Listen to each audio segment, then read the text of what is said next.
ce seul dixième, qui vit à notre époque, je parle du menu peuple, qui vit à notre époque, comme vos gens importants aujourd'hui le disent, avec,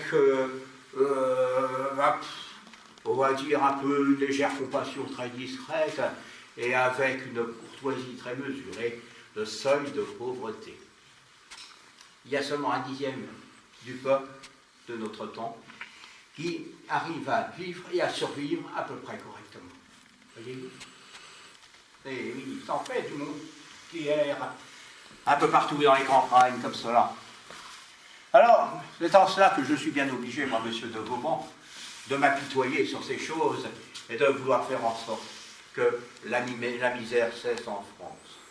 Nous avons un autre sujet, ce sont les migrations. En 1685, lorsque notre roi, très catholique, veut renvoyer les Huguenots de France, la population huguenote est forte d'à peu près 800 à 900 000 gens, 900 000 personnes, partout en différents endroits du territoire, et notamment, là, les combats sont les plus durs, dans les Cévennes, c'est bien connu, et là, je dois quand même m'apitoyer, parce que 200 000 protestants, pour fuir la colère du roi, pour fuir les dragonnades de M. de Louvois, que je ne bénis point ce soir non plus, pour fuir, pour éviter d'être charpis, oxy, trépassés par le fer, le feu et la corde, eh bien beaucoup s'en vont, 200 000 à peu près, s'en vont gagner les différents États. J'ai cité le cas de Denis Papin, il était de cela. Autrement, les oblige à se convertir s'ils veulent rester vifs. C'est quand même quelque chose. Alors, j'écrirai que les rois sont bien maîtres des vies et des biens de leurs sujets, mais jamais de leurs opinions, car les sentiments intérieurs sont hors de leur puissance, et Dieu seul les peut diriger comme il lui plaît. N'est-il point vrai? Et à quoi bon avoir envoyé tous ces gens? Ce sont nos meilleurs marins qui partent à l'étranger, avec tout ce qu'ils savent, nos meilleurs soldats, nos meilleurs bâtisseurs, nos meilleurs artisans, nos meilleurs commerces. Et depuis ce temps-là, inexorablement, le royaume de France va devoir s'appauvrir.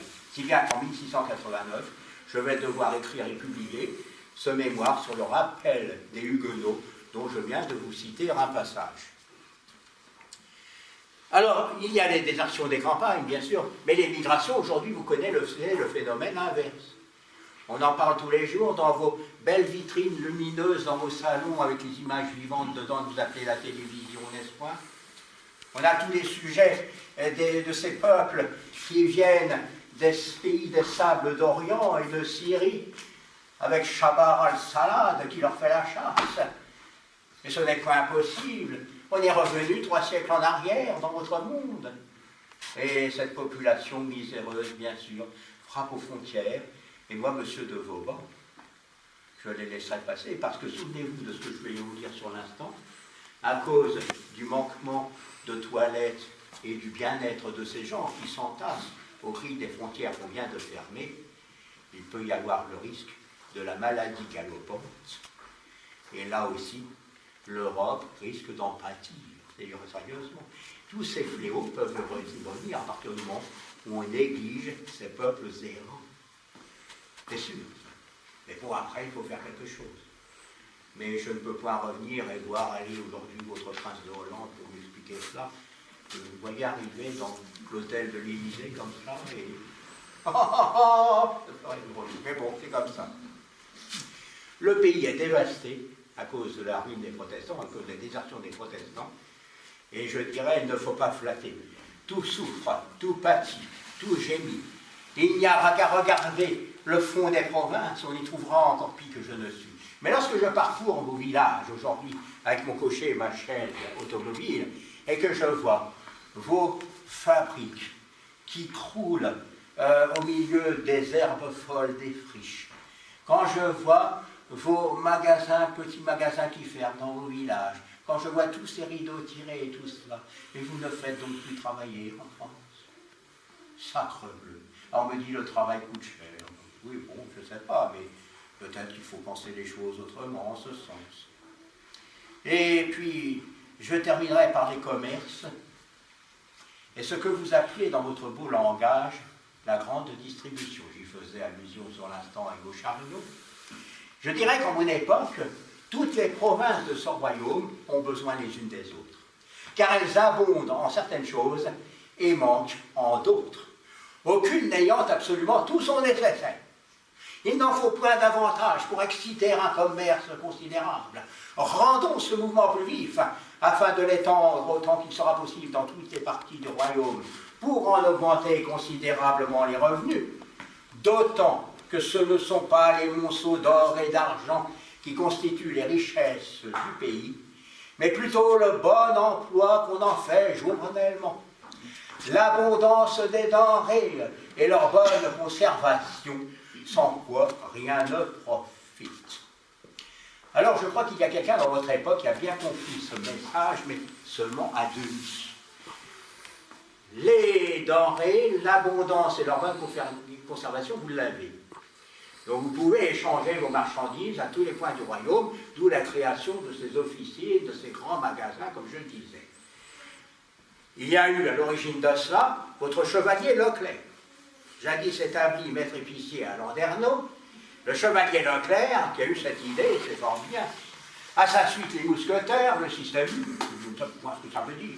Et puis tous les autres, je ne vous citerai pas les autres marques de tous ces régiments de la consommation. Mais ce que je veux dire, c'est que, après, est-ce que l'abondance des richesses accumulées par tous vos achats et tout cela, est-ce que ça retourne aux petits producteurs, à tous les gens qui travaillent, et notamment aux paysans?